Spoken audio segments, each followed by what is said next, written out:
Mas, ô, Fábio, assim, vamos lá. Você. Dá pra dizer que você é um psicólogo, não dá? Dá. Mas, porra, tu não gosta da ideia da consciência, Nem cara. de consciência, nem de mente. Não é da ideia, é do conceito, certo, velho? Mas é porque, vamos pensar um pouquinho. A psicologia, ela é uma área difícil, velho. Primeiro a gente tem que entender que a psicologia se propõe como uma ciência, certo? Então, se ela se propõe como uma ciência, a gente tem que seguir os cânones científicos, certo?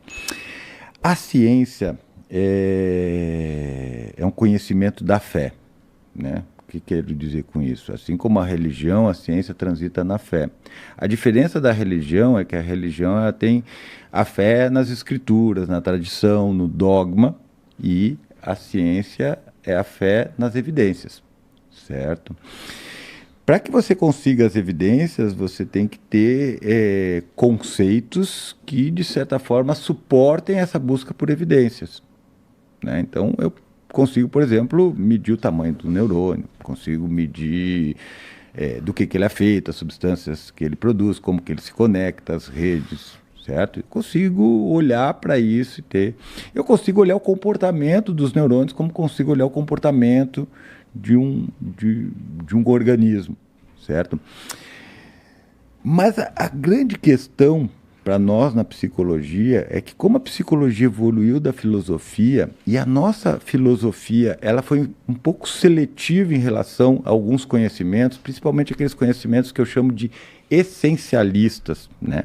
A nossa ciência psicológica ela começou como uma ciência transcendente, onde eu ia buscar o meu eu interior, o meu eu verdadeiro, aquele homúnculo que de certa forma justificava muito isso. A gente tem isso lá no mito da caverna de Platão, certo? Então, ela vem de uma perspectiva transcendente, que eu tenho que transcender a realidade para encontrar uma verdade. Isso não é de todo ruim. Transcender a matéria, dualismo. Tem uma ideia de dualismo aí por trás.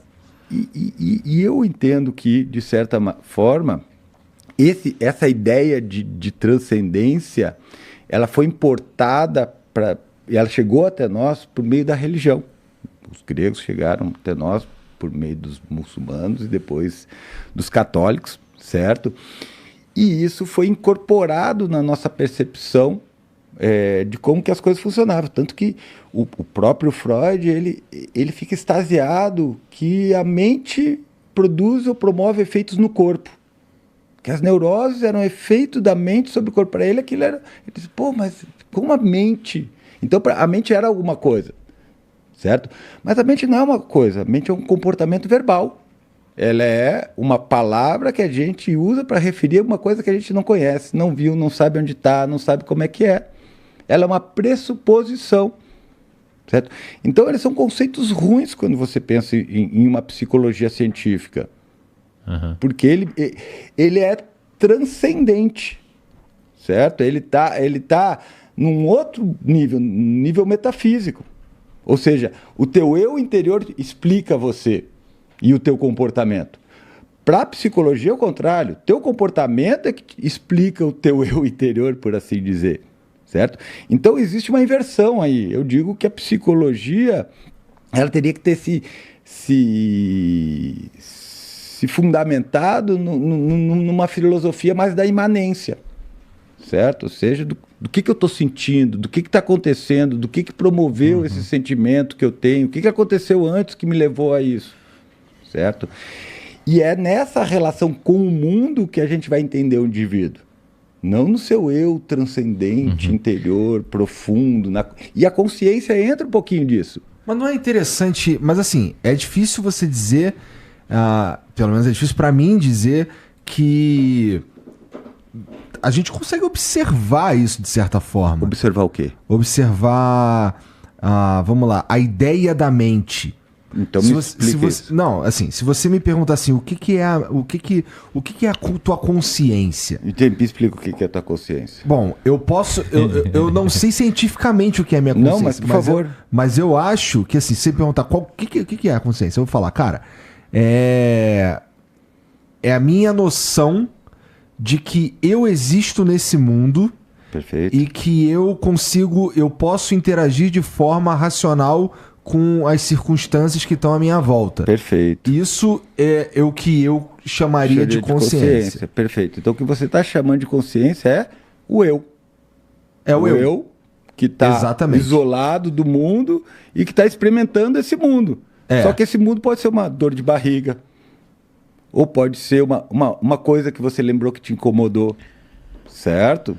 Então esse mundo não é só uma coisa que está fora de você. Também são coisas que acontecem dentro de você. É que a parada assim, Igor, a gente não consegue medir e localizar aonde está a mente ou a consciência. Eu sei.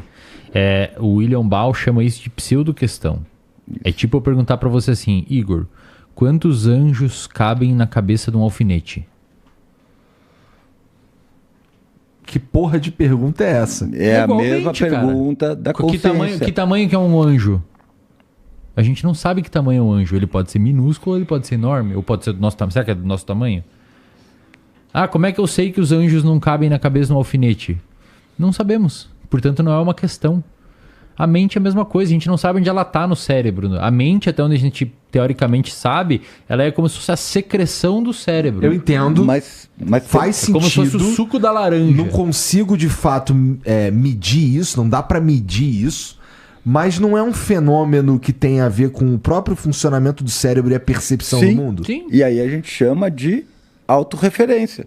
O teu cérebro, ele cria uma narrativa, abre aspas, entre coisas que estão acontecendo fora, coisas que estão acontecendo dentro, e ela refere essas coisas fora, refere essas coisas dentro, e ela vai criar uma referência de um agente, que no caso seria o eu. Mas, para mim, a ideia, essa autorreferência, ela não é uma coisa que precede o nosso comportamento. Exato. Ela é uma coisa que surge junto com o nosso comportamento, certo? E essa é a dificuldade das pessoas, porque elas acham, porque elas têm uma memória autobiográfica, certo? Elas acham que elas eram a mesma pessoa de ontem. E não era a mesma pessoa de ontem, ela já é outra pessoa. Só que a autorreferência dá essa constância. Então o que você está falando é de autorreferência. É quando eu digo assim, por exemplo, se eu estou com uma dor de estômago, esse é um evento no ambiente, ou é um evento no meu corpo, ou é um evento na minha consciência? Não dá para a gente separar isso.